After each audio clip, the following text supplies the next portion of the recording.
Ngayon, extreme naman ako matayos. Ang problema ito, ayaw umandar. Ang akin na lang siguro CDI o wiring problema. Wala man power.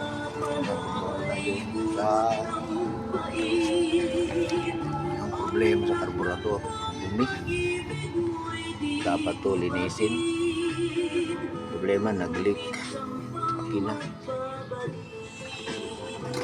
Yung naman leaked makina. Yan, kita niyo yan. Daming leaking sa makina, wala. Tingin ko ito. Ito XRM 125. Ang kanyang carb. Hindi siya FI carb model. Ayan, XRM niya. Hindi naman ako mag-ayos sa motor. Tingnan yung forma.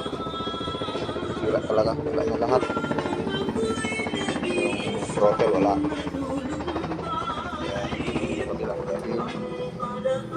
Para mahawak tayo sa kwan. Wala din. Yung plug niya wala na. Sira na. Wala na, sira na. Sira na. Natanggal niya lahat na.